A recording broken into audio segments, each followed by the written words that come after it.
What involvement do the residents have with the menu selections and, hours and just, different things? How do you engage with them to find out, and how do you, respond to that? Residents have everything to do with it.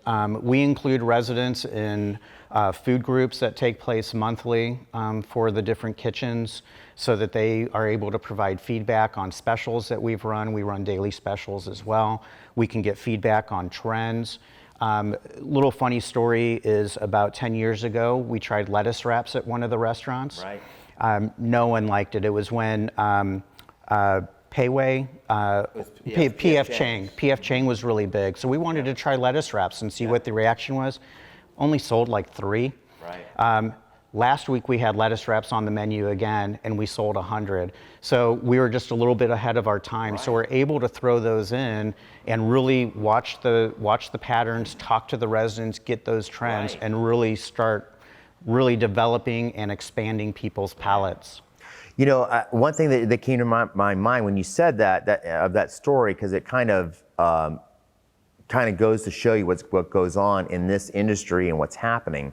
We have to understand that the demographics in senior living communities is changing very rapidly. So that you earlier talked about, the scoop and plop, technique.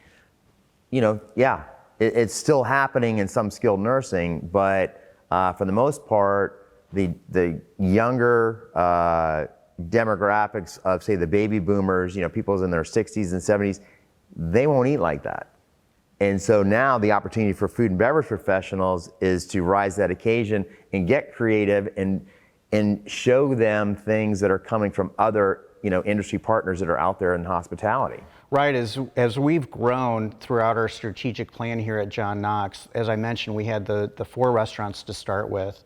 The newest restaurant, we've really been able to add some international flavors. If you go to jkvlife.org, you can see all of our menus, and you can see Metropolitan's menu where we have lamb chops, we have certified Angus beef steaks, we have things that have great flavor, tandoori chicken, all kinds of these real powerful flavors. And when you think, retirement communities, you think very bland.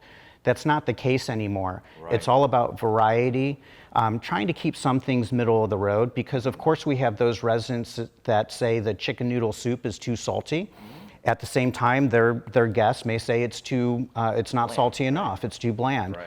So we really have to find those balances and offer that variety, and it's a challenge, but it's a great challenge that our culinary team really enjoys. Yeah, it's interesting, and that old saying, variety is the spice of life, and I think here in a community, particularly this large, and then having seven venues that people can go to, or is it 9? 9. Sorry, 9 if venues. You count the 2 in skill. Right.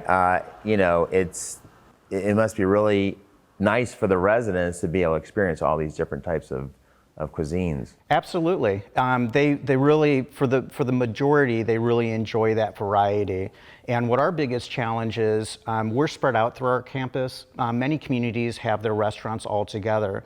We made a conscious decision to spread them out, mm-hmm, to help keep people moving throughout the community and right, to keep that buzz everywhere. And so people tend to be comfortable in their restaurant. So it's really a challenge for us, for those few that want to look at it as their neighborhood restaurant, to get them to experience and try other areas. Right.